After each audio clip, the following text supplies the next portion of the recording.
Hello YouTube, it's Irish76. It's very late, I'm tired, but I have to make this video because I was tossing and turning in bed and my mind was just racing. I was kind of thinking about this and that and whatever. And I started thinking about Dylan Thomas, the Welsh poet. He wrote a poem called Do Not Go Gentle Into That Good Night.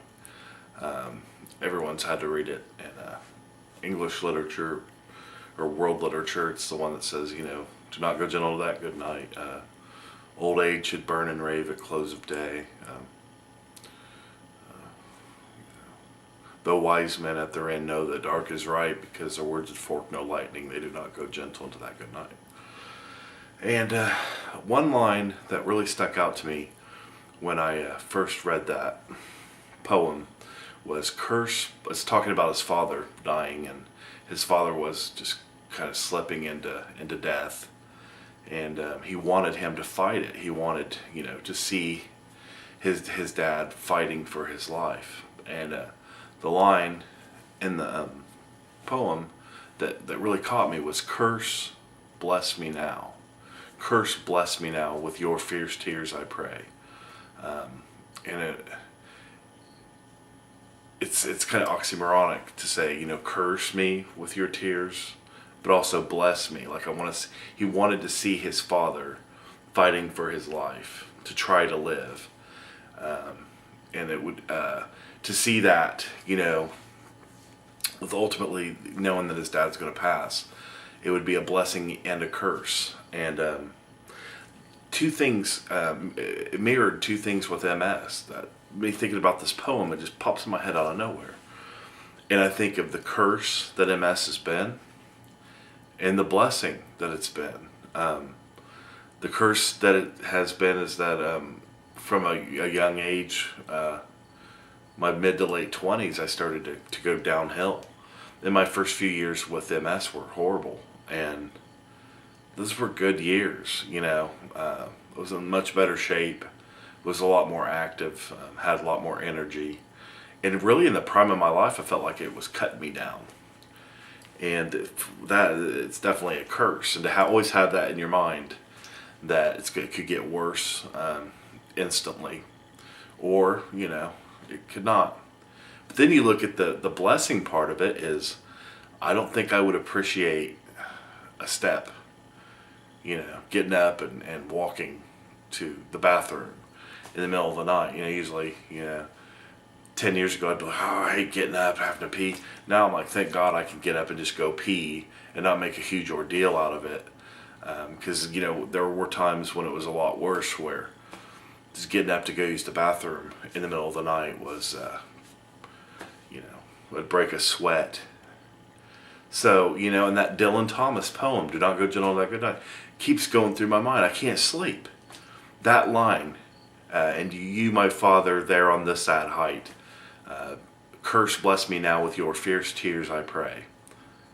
That line just keeps resonating, and I'm like, man, curse, bless me now. That's what MS is. It's a curse.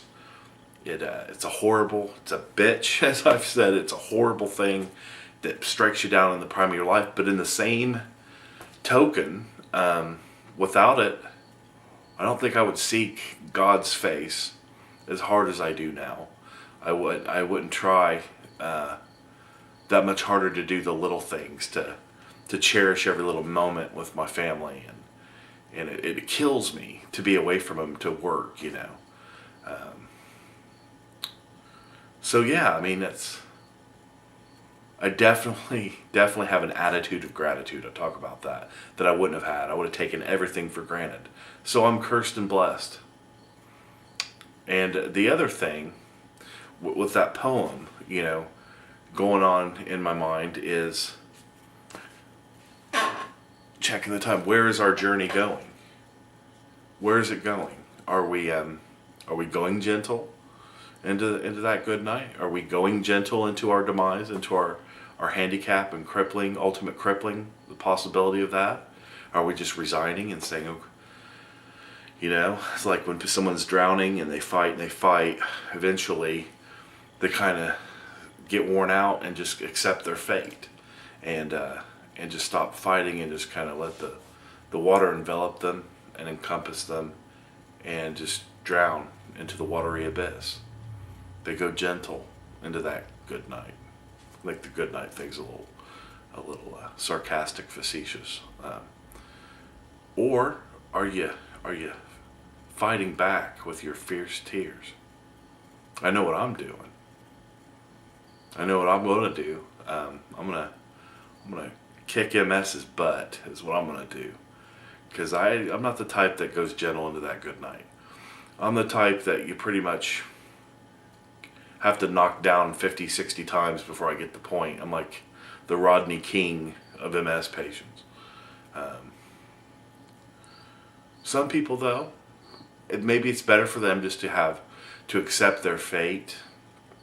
Maybe the course of their disease is going differently. And maybe a peace, a calming peace, that's good too. I mean, if your MS has won, let's say, as far as what it could take from you physically, not mentally. It'll never take what you are mentally. It'll never take away that urge you have to fight. But, some people, I think, come to terms with it to where they're like, okay, this is my life. This is how my life is now. I'm going to make the most of it. And, maybe walking's overrated. It's what's between your ears, I think, is what makes us so special individually. But anyway, it's late. I'm rambling. But just kind of put that in your mind. Just this whole thing I've talked about. Think about that, the Dylan Thomas poem, Do Not Go Gentle Into That Good Night. If you have to Wikipedia it or look it up, it's a really good poem. And just try and put it into perspective with your MS. Are you calmly not fighting it and letting, your destiny take you, or are you fighting? Are you struggling? Because who's to say that your fight is not reasonable, or it's according to where you're at, what kind of MS you have, what kind of person you are. We're also individual, but it's a nice parallel, I think, to what we're going through. So I had to make this video at the middle of the night. It's like almost 1 a.m. But always remember, don't put the emphasis on the wrong syllable. And God bless you, and have a good night. Bye.